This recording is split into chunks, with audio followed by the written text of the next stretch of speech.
Hello and welcome to a new video. Today I am filming 25 at 25, which is 25 books I would like to get to in the year. Last year was the first time I did 24 and 24, like I'd never done it before that again, so I failed a bit.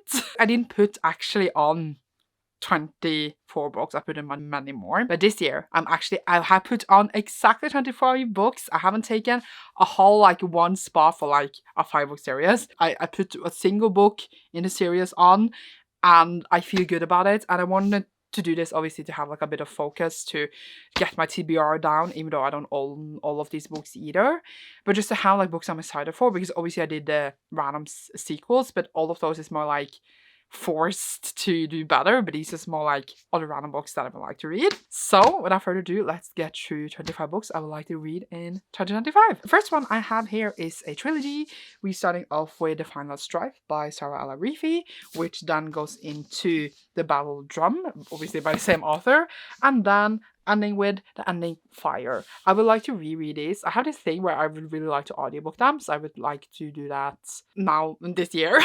So I would like to do that soonish, but like I feel like it probably will be like in the spring. I actually read 1 and 2. I just would like to reread them because I found them super good. I really love them, but for some reason I feel like to like be emotionally invested in the third and final book in the series, I would like to reread to get like a full emotional impact.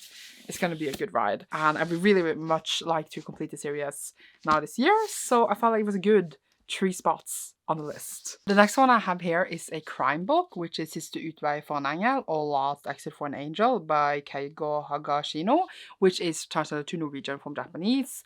And I read the first one in this series, which is not the first, but just most known one. Not last year, but the year before. Absolutely loved it. So I've been super excited to read this since I got it this fall, but I just never got to it in 2024. So I would like to put it on this list, so I will make sure to read it. Maybe wait all the way until October, honestly, to read it in, you know, scary month, but I might do it also in the summer because a lot of people read crime in the summer. But I would make sure to read this, and I'm super excited for it. I haven't read the synopsis, but I just know it's gonna mess up my mind, and I cannot wait. Then I have Hearts That Cut by Kika Hatsopoulou. This is the sequel to Threads That Bind, which I read last year for my favorite vlog, and it is Greek mythology, and we have a main character who can cut people threads of like what they care for. She can also see people's fate threads, and she can see her thread going into this boy that she's been avoiding, but now she needs to work together with him to solve these murders. And honestly, I kept like predicting it and then not predicting it, but I also at the same time predicting it. But it was just so entertaining and fun, and I just really love the characters and how it was written. I'm very surprised at how much I enjoyed this. I would like to complete the duology now this year. So then I have another duology that I read for my favorite vlog, so I would like to read this like soonish, since I read the books for the favorite vlog last year, so I don't forget them. I need to reread. I have Bonfire's Dawn, which is a sequel to Bonfire's Moon by Catherine Purdy.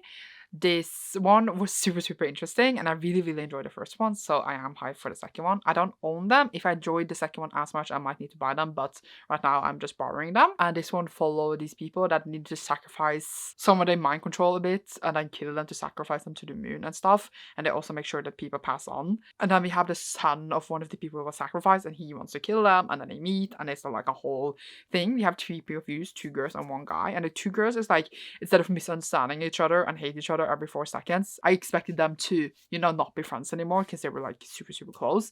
They like really like had understanding for each other the whole time, and I really enjoyed like their communication. I really appreciated that, and I enjoyed really like to see their relationships in the book blossom. So it was a very cool book with interesting concepts, so I'm very excited to see if I will enjoy the second book as much. Now we have another one that is also what I borrowed and was for the favorite vlog. I want to read The Gilded Cage and The Blood Trader. Oh my god, what is the author? Lynette Noni. This is a trilogy, a YA trilogy. Fantasy, again, ready for the favorite vlog, the first one. It is basically about a person who was imprisoned, and she's been a healer there, and she's been trying to escape for ages. And it has like plot twists upon 12 lists, and I really cared for the characters. It was very like slow paced, and we were in this prison. And then as things evolved, I was like, what? This is like, it was kind of ridiculous at times, but then I ended up really enjoying it in the end. So I want to read the second and third book to see if I enjoy them as much, and then complete the trilogy. I am waiting to read, I think, all of these that I know I will need to borrow when I am on vacation, because like then I'm not bringing any books. I feel like it's the perfect time to get through some like books I have to read digitally. If I've completed all of these, I will be very happy. And then again, if I enjoyed it a lot, still I will need to purchase it. The same with Song of Sorrow. This is the sequel to State of Sorrow by Melinda Salisbury. This first book in this is, I started off with ridiculous, and then I noticed myself being so into the book and really, really enjoying it. This is another duology, again for the farewell vlog, and it just basically follows this girl that's born into a very sorrowful household that is like also royalty, and then she's named Sorrow because of this, and then stuff happens and plots are unveiled, and there's just like, I never knew who to believe or what was true, and I still not 100% don't. So I am very curious to see like how it's going to play out in the sequel and if I enjoyed that much, but I ended up just very much caring for the whole story, and I really, really want to wrap it up and read it, so I need to get to that. The thing about this one is I had to buy it on full price digitally because I couldn't borrow it or anything. I don't know if it's just more worth to just get the copies, honestly, of the books, but they are also out of print, so I need to get them used, so we just see how this goes for me. Would really like to complete that duology as well. I looked through my whole TBR of what like was really like stood out to me of things I would very much like to get to. So I have a couple of like different books for my TBR as well, obviously. My physical TBR. So we have What You're Looking For Is in the Library by Michiko Aoyama, which seems to just be like a cute thing. There's a cat on it and it should be set in the library. It's like Japanese cute translated fiction. I have a couple of those here, so I'm excited. They're short, they're sweet. That's sometimes all you need. I haven't even said the numbers on the books. Have you been counting? Because I have not. This is 11 and 12. So we have days at the Morisaki bookshop and more days at the Morisaki bookshop. So again, cute translated fiction set in a bookshop. They seem cute and kind of in the mood. And like they're always short and nice. And it's just like a good breaker between like all of the other big heavy fantasy and stuff.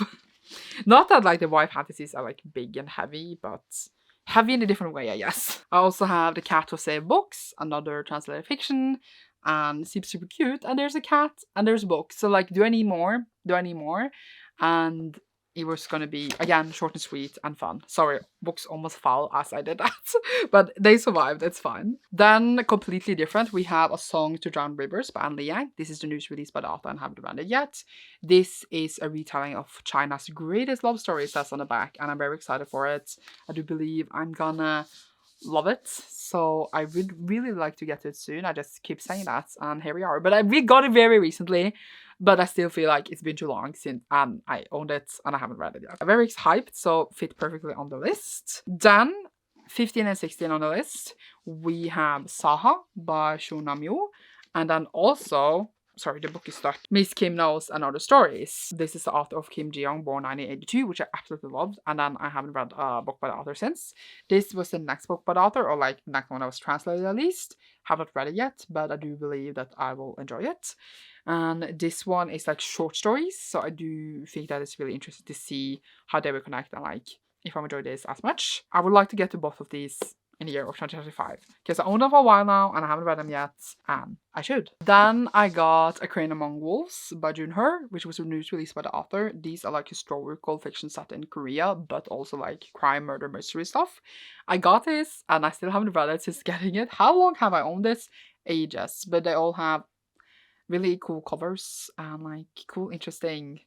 I think like I love the setting. I love the different like the mystery aspects of it, so I'm excited to see how much I will like this one, and I should very, very much read it. It was on TBRs last year, but then I had to change them out. I don't remember why, so I should get to it now. This was number 17. Saying the numbers when we're soon done is very smart, I think, of me. We also have Ruthless Vows by Rebecca Ross. This it is always the sequel to Divine Rivals, which is like a huge hype book, and that is like two people falling in love through letters. It's under this war. It feels like Second World War, but it's dubbed fantasy. I don't know what you think about that. Or is it more like First World War? I don't remember in this moment. But I enjoyed it fine, but I would like to like complete the duology sooner rather than later before I forget everything from the first book. It was like, I felt fine about the first one, but I have them and I would like to read them, and it's pretty. Then we also have 19 Claws and a Black Bird by Agustina Basterica. This is the same author as Sander Is the Flesh, which I absolutely loved. This is again short stories, I believe, if I'm not incorrect. Yes. I've been very hyped since I got it. I needed to wait until the right height, obviously. But I gotten it for a while now and still haven't read it, so I should read it. I hope the short stories are good. So, yay. It's really nice to read books like that again between the other big stuff and like a shorter thing. We then have Butter, which I do believe is originally Japanese. I've been waiting to buy this for like a year now because I wanted to come in the right height to match my other fiction. And it's coming in April, so I will finally get it. And then I'm saying I'm going to read it in 2025 as well. I've been super excited for it. I don't know anything about it, but it seems to be like within like the weird translated fiction stuff that I enjoy. So I'm putting it on the list here. Then we have another fantasy series I would like to finish. I started it last year and I enjoyed it a lot. That was The Demon King by Cindy Williams Chima. So I also have the sequel, The Exiled Queen. It was like a fantasy where like, let's just say a boy finds out stuff. It was like different point of views and I found it very interesting. It was very much a build up to a bigger series and I very much enjoyed it, surprisingly a lot. So we have again book 2, The Exiled Queen, which would then be number 21 on this list. And then we have The Grey Wolf Throne, which is book 3. And then we also have The Crimson Crown, which is book 4. Again, we'd like to finish it sooner rather than later, as I read the first book last year. And like it's already dubbing away in my mind, so I need to read the rest soonish. And like I would like to read them close together so that like I finish the series close together and it will feel super nice. Then we have The Lotus Empire, which is 24 on the list, which is by Tasha Sherry. This is the final book in the Burning Kingdom series, which I very much have enjoyed, and I would like to read the third and final book soon, as it was released last year, and I should read it. Yes, I should. Number 25 on the list, the last one, sorry for not numbering properly throughout the video, is The Fateless by C.L. Clark. So C.L. Clark is coming with a League of Legends book in February, and I was like, realized I haven't read the sequel to Unbroken, which I liked fine, but I am curious to see like if the parts that I was like, a bit in the first book will pick itself up a bit here in this one. Then the final book, I think in the trilogy, is coming maybe 2025. So if I read that before that, I could read that as well, and I would feel very good about it. I would like to get to this because I owned it for a while and I should have read it. But did it come 2023 or 2024? It is literally 2023. Well, now I feel worse than I would have if it was 2024. Okay, so that was actually 25 books I would like to read in 2025, not like 31 books I would like to read for the 24 books like I did last year. At least I had some last year that was just like not one book. It was like read as many of the series as you can, and that really didn't feel good. So this is actual 25 books. I feel like now I have a good focus, and then I'm totally ignoring this focus because I'm doing other big vlogs instead. But if I read all of this, it will be quite a little chunk out of my TBR, and then also all the digital ones is not, but I'm not thinking about that. So wish me good luck. What are some of your priority reads in the year? I will love to know, and you should see me soon in a new one. How do you even do a faithless emoji? That doesn't fit. Leave a green heart emoji down below if you enjoyed this. You should see me soon in a new one. Thank you so much for watching. Bye!